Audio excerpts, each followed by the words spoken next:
What is up, guys? It is Nundark, and as I was thinking about topics for today's video, which I do often, believe it or not, I have a huge notes. I'm a big iPhone notes app guy, whether it's jokes I hear that are funny. Anyone who knows me knows I have a log of those. Stories, journaling, typing stuff out while I'm on a flight, Christmas gift logs, you name it, it's on there. Well, one of my notes is literally titled YouTube Pokemon video ideas, and it is loaded. As I think of anything I can talk about or share with you guys or do for a video, it is on there. And as I was thinking about what to do for this video, I was running through some of what's going to be coming soon here because I'm really excited to release these. What I think are the top 10 mascots of Pokemon, right? We have the Evolution set coming out here, Prismatic Evolutions, Prismatic Evolutions. We just had Surging Sparks with Pikachu.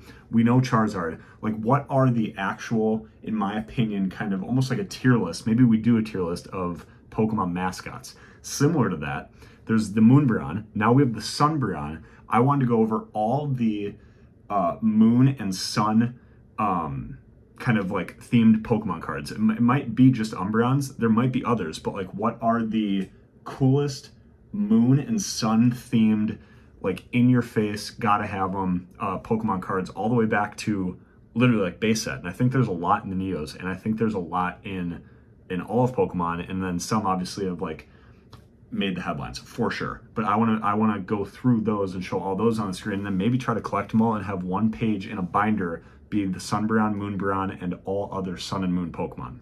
Another one is, right now the Pokemon market's booming, and we're going to talk a little bit more about that. But what is the cost of the top 3 cards in each Scarlet and Violet set if you wanted to just do that? If you just wanted to get the top 3 cards from each set all the way now through Surging Sparks, what would that run you and what would that look like? And then top 10 artworks. I think I want to do more than 10. I want to go through, it's going to be fun for me, it's going to take a lot of time, but basically just roll through every set, every card, and just star. You know, I use the Dex app, I use the Shiny app, different apps that I have to either keep track of my collection or track cards that I'm looking to get. And I want to go through that and just star and favorite every artwork that I think is super dope, and then narrow it down and basically get to an S tier of artwork across all Pokemon. That one will take some time, but I think showing that artwork overlaid and edited on the screen with like maybe that card's value, I think that'd be super cool. Those were things I was thinking of. And then I thought, I'm talking about the wrong thing right now. We have to talk about what is happening value-wise in the Pokemon TCG. What the hell is going on? You guys know what I'm talking about. Sealed product. Sets that haven't even been dropped yet. Singles, both vintage and modern. It is almost becoming unaffordable. There's some pros to that, right? If you're a collector and you own these cards already, and there's some legitimate cons to that. And it's getting scary how expensive Pokemon is getting and how in demand some of the stuff is right now. And that is what we have to talk about. And on this channel, what I don't do a lot of is talk about the market as a whole, right? I don't go into what's happening in the market and certain just trends or 6-month data performance off of TCG Player of things. I do talk about maybe items I'm looking for and what it would cost to buy those. I do go into graded submissions I do and whether that card profited or lost. I do open booster boxes, which seemingly you can't do anymore unless you have $200 laying around. But I do open booster boxes and show the value of those cards, both ungraded and if it hits a 10 on the screen. Sure, I have my pulse on the market, no doubt. But what this channel, what I don't want this channel to turn into is just the weekly market update. But when it warrants it, I'm gonna talk about it. And right now, the Pokemon market, the reason I did this video, period, is, or even thought about doing this, and I've been seeing it, right? I've been sniffing it. This might as well just be Tiffany, Chanel, and Rolex wrapped into a tinfoil wrapper, and that's a booster pack now. Because I was trying to finish getting my wife's Christmas gifts, right? I had all her gifts done, and I was just a little short on kind of what we set our budget at this year. and I was going to go get her some 151 because she loves 151. I can't get her 151. Yeah, I could go above our budget, but that'll turn into a thing, and now we're getting each other, different levels of Christmas gifts. I'm not gonna have that fight, even though I think she'd love it and would gladly take 151. But we used to get UPCs, right? Her and I's thing you see on this channel was opening UPCs on date nights. That now sounds like 5-star dining at the Four Seasons. UPCs are going for $250 or more per UPC. That's 16 packs. Right now, loose packs of 151 are $10. I don't know how 16 of them somehow equates to $250. Yeah, the promos are in there and the promos are going up, but I literally think you just can't find sealed product of 151 right now, period, until this Blooming Waters box comes out next year, which I might now just buy 200 of and sit on it and retire. If anything that's happening now is a forecast to what's going to happen with that Blooming Waters box. But the UPC being $250, it's unaffordable. It's maybe warranted. It's one of the best sets ever and what it did for the Pokemon hobby, and everyone loves 151. An ETB being over $100. A Pokemon Center ETB being 2.5 to 4x that. We're talking $300 plus for a Pokemon Center Snorlax ETB. I have these stacked, and we're not going to just talk about 151 right now because it's everything. But 151 is just the tip of the iceberg. And these boxes aren't even full of cards. I have so many of them, and I didn't care about them. Now maybe this box is worth $100. That's how crazy 151's gotten. On the screen here, I'm showing you pictures of just one stud cavity in my mechanical furnace room. I have multiple stud cavities, all of which are filled with these UPCs. That is not a flex. That is the fact that these were $80 boxes at one point. You could get TikTok shop promos and get these for 60, $70. Yeah, they got to 120 at one point. Okay, still kind of affordable for a treat, or certainly for a Christmas gift, right? If you have family, if you have kids and you want to get them a UPC, 120 for 16 packs and a lot of fun, that's fine. An ETB for 50, 60, $70. Hell, $80. $120 for an ETB, $60 for a booster bundle, and $250 for an ultra premium collection. When the Sword and Shield Charizard UPC, which has now a $30 promo, just the Mewtwo Charizard promo is $30. That trio of Charizard promos is $50, and you have 3 Evolving Skies packs in there, which you can't find for under $20 a piece now. That box is still like only $160 to $180. And I'm pro 151. I gotta preface that. I have a shelf dedicated to 151. I couldn't be more pro 151. How is a UPC 250 when a Charizard UPC of Sword and Shield packs that include Evolving Skies is $70 cheaper than that? Math ain't adding up. Math ain't mathin'. And now we're gonna get into the pros and cons of this. Well, let me give you a few more examples before we do that. Surging Sparks, super popular set, and super hyped up even before it dropped. So what happened? You could still find product. Everyone could find a Surging Sparks booster box for at or around MSRP when it dropped, and grab your couple, open one, keep one sealed, sure. We found a couple at our local store for $130 when it dropped, and we bought like 2 to 3 each, okay? They're 200 plus now, and that's fine because everyone got their opportunity to open stuff and get stuff and did their pre-orders, could find it in person in stores. And because of how popular it was, and the Latias and the Pikachu especially, it sold out pretty quick. And now those booster boxes are 200 plus. That is very pricey, but it's in hot demand. But at least everyone had a chance. What we're seeing now with Prismatic Evolutions, it's sold out before it even dropped. The Japanese set Terrestrial Festival has barely been out. And these evolutions are so, we don't even know the pull rates in English. And it is so hyped up and probably well warranted. I hope I can open product, but it's sold out already.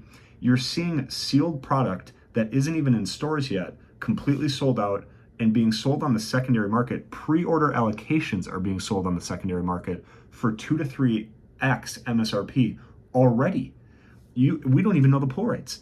And there are Master Balls, there are Pokeball reverse hollows in English for the first time ever, and there are every evolution and then 2 Eevee SIRs.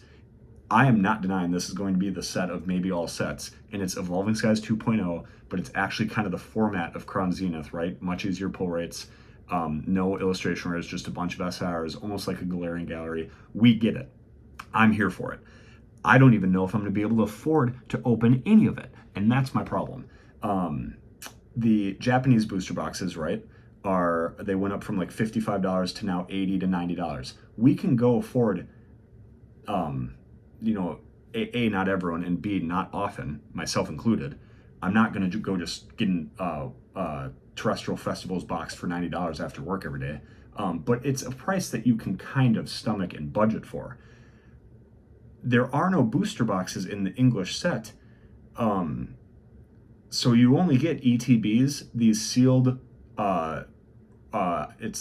these products are going to be crazy, and I'm going to talk about this more, but it's like a sealed random. You get one of the 9 evolutions in a promo card in the sealed box, and you don't know which one's in it. Boy, are those going to sell. Then you have booster bundles, and then you have the little specialty boxes in the binder collection and the poster collection. For the poster collection to already be $70, for the ETB to already be well over $100, and then for the Pokemon Center ETB to be $450 right now, and the set hasn't even dropped. How are any of us, unless we are literally laying on a mattress of cash to go to bed every night and tucking ourselves in with $100 bills, how are we going to open this product as much as we want to and share that with our kids and our friends and collect the cards we want? Which is going to lead me to, when the set drops, don't FOMO. This will be a 9-month segmented released set. So it's like Crown Zenith was released for well over a year. It's not just all going to drop on us and then maybe we get a reprint later. It is going to be released over time. So if you don't want to, fall for this hype and pay out the ass, just wait a little bit. And that's fine. And maybe get a couple singles. Get the evolutions you like. To open enough product to pull these evolutions. Now, we don't know the pull rates, and that's what even crazier that the prices are what they are right now. In case you pull one every 2 cards and the singles just don't hold value, but they probably will, and the pull rates won't be incredible, but they'll probably be easier since there's no IRs. But just go get the 2 or 3 evolution SIRs that you like and get one of the 2 EVs or both and grab a Master Ball or 2 and there's your couple $100 put into this set, and maybe get 1 box to open if you can find it, and then stop there. That's what I'm going to be doing until some of this cools down. But it's just crazy to me that a set, it should be hyped, but a set that hasn't even come out yet, that is what's happening. And Surging Sparks continue to rise. Now, booster boxes in the Scarlet and Violet era continue to rise. Twilight Masquerade, Paldea Evolved, Temporal Forces, they're also rising. And then you see the price of singles, and this is... So the Bubble Mew, some stuff happened there. But all the cards, even the Gardevoir routes, Kealta trio from Scarlet and Violet base, that's climbing. The Charizard SR from Obsidian Flames, which used to be $35, $40, is now back up to $65, $70. Like, cards are moving in a great way as a collector. And this is trickling down to vintage. What this evolution set is doing is forcing people to go look back at some of the evolutions from way back when. And 151 brought people back in, and that boosted the vintage market. The Gold Star market, the Shiny market, the Crystal market, they are all blowing up in value. This is a great time to be in the hobby in terms of, is your collection holding value and growing value? It also helps the hobby get a little bit more respect in some people's eyes. Now, there's a caveat to that. It doesn't need to be respected, right? If we're in it, we love it. We don't need the world to agree with our passion and our hobby. But it is nice to know that when you, as myself, for me, a 30-year-old, telling people I collect Pokemon cards, instantly they don't care that I collect them. Some of them do, and some of them say, oh, that's really cool. I used to collect those as a kid. Let me see your collection. More often than not, the first question is, are they worth money still? And now we can literally say, oh yeah, like 72 font, bold, underlined, oh yeah. And then boom, they're kind of into it. And what we're seeing is the growth of the market and the prices of these cards and sealed products are actually bringing more people into the market. Some people I don't want into the market. Scalpers, flippers, just scummy people who are in this for the wrong reasons and see Pokemon at this high value and are trying to leverage that strictly as a money play. I do like people who like to see their collection value grow and who grade their cards. And yeah, they sell them at a profit. And I hope everyone makes billions of dollars and enjoys the the fruits of their labor in collecting Pokemon cards. Just come into it with the right reasons and like what you're doing and have a plan. And turn it into a business, fine. But just, it's bringing the wrong people into the hobby. It's also bringing a lot of the right people into the hobby. People are seeing it for what it is now, which is a collectible that has a lot of value. And right now it's value like we've never seen before. Now, will it regress? Sure, it always does. But I think it's going to regress to a point that's still higher than what it was a year or two ago. And that's great. That means that Pokemon is remaining strong and liquid, and sales are up and prices are up. And even after a little bit of a dip, you are still higher than rock bottom. And that is awesome for the hobby. It is very hard, though, to afford. So you have, I think I was talking a little bit about vintage. I do have my vintage binder here, and all of these cards, even in raw value, are going up in value. And I think 151 had something to do with that because I was just referencing base set there. But generally speaking, I think the more people that get into this hobby are curious about where it started, right? Even younger kids, when they get into the hobby and they're collecting Scarlet and Violet cards and that's their base set, they still are aware that Pokemon, or at least are asking when Pokemon started, and they're seeing some of these cards and some of these OG artworks, and I think they're interested.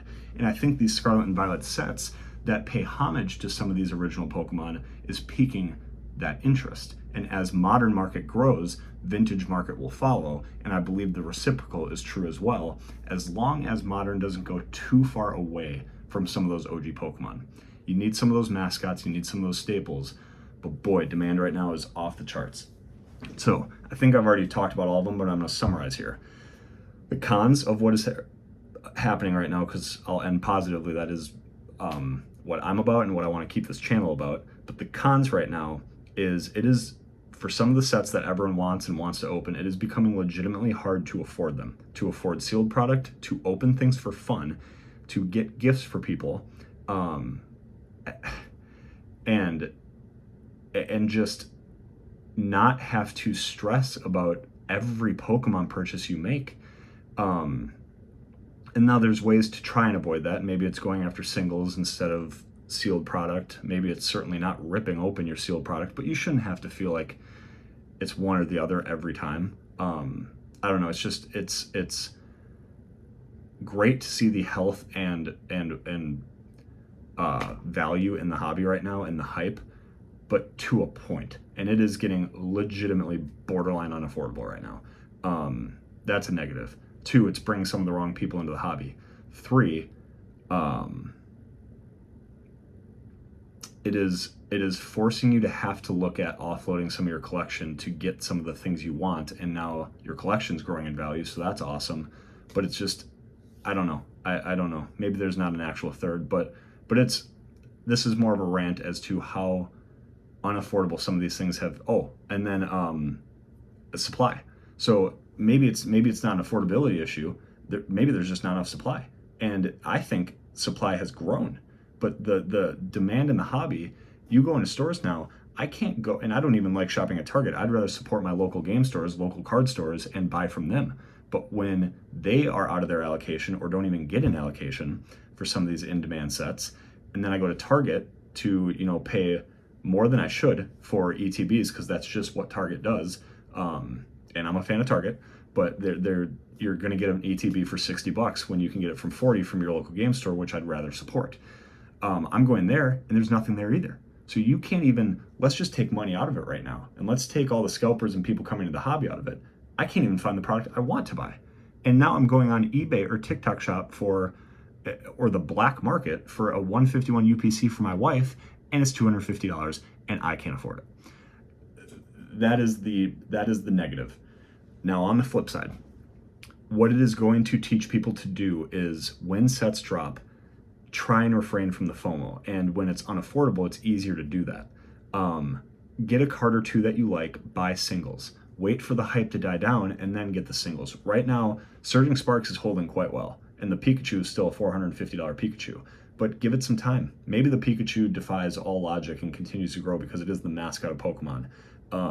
But for some of these other cards, just give it a month or two, and then go get the Melodic, and go get the Alolan Executor, and go get, you know, whatever IRs you want, and they're probably, some of them are probably going to come way down, and then just go get your singles. Even when a set drops, like I said, when Prismatic Evolutions drops, and you just have to have the Sunbreon, or maybe you're a diehard fan of Leafeon, buy the Leafeon.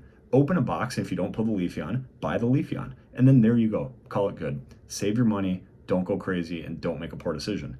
I wish it didn't have to be like that, but you can restructure things to go get the singles you want, and then the worst feeling in Pokemon, and I'm pro opening cards, it is a thrill, it is a gambler's paradise, it is awesome, and it's just fun. But there's nothing worse than, there's a price for that, right? I am happy spending $50 and not pulling anything, and I don't feel too bad. And then I'll just, you know, I'll get another box, and that box might be better. I'll get an SIR in that box. But the feeling you get when you spend $200 for a booster box and you don't pull an SIR, or in Prismatic Evolution's case, you're going to have to buy ETBs or bundles, but you just don't get what you're looking for, and it nowhere near the value you spend, the value in the box doesn't even come close.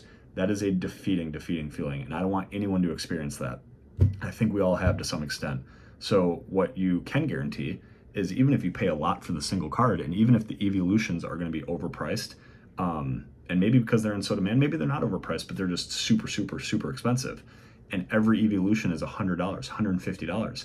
At least you're spending $150 on a card you will always be able to hold and appreciate and cherish and look at every day of your life, and you are walking out with something. You're not just giving your money to a blackjack dealer and walking out empty-handed. And that sometimes is what opening product, when it's too expensive, feels like. So the pro there is you can kind of restructure how you look at this and still find a way to appreciate things and grow your collection. And then the biggest pro, if you are a collector, and I'll end on the most positive note because I'm geeking out about it every day, and this has been kind of a negative rant. I don't mean to, again, the channel will not become this. The next video, I'm just going to start to talk about the mascots of Pokemon and the top 10 Moon and Sun cards that are out there, and what are the best artworks in Pokemon. And we got a graded submission coming back of vintage first edition cards we sent in. I mean, this is a positive channel. It's been a little bit of a negative video, so I'll end very positively. I've been lately put on to the Shiny app, and I'm not going to plug an app here. This isn't sponsored. I used the Deck app and TCG Player to kind of price my cards, track my collection. The Shiny app, although there are some things they still have to get figured out, is a very awesome app to log your collection in and see the values growth and decline day by day. And it's very user-friendly to put your cards into there. So I've been doing that. And the value of my collection, from what I thought it was, and from certainly what it was 6 months to a year ago, is literally in the thousands different. And that is where Pokemon's at right now. So if you're a collector, what is happening right now is either the time to sell, if you don't like care about your collection too much or want to hold on to it for 20 years, or it's not something that like means a ton to you, right? But if you're just sitting on like 8 copies of the Bulbasaur from 151, or you have 3 Bubble Mews that you bought at $80 or pulled, sell a Bubble Mew for $350 because that's what the market is right now. Like, just this is the time to sell, but it's also the time, if you are just cherishing your collection and like to track its value like a stock, it is so fun to log your collection, take the time, take the hours to do that, and then sort everything from high to low. You will be, or go by set, you will be blown away at what your cards are worth, and it is awesome. Everyone likes a graph that goes like this. Nobody likes to see a graph that goes like this, and right now is a time for collectors to bathe in their return on investment.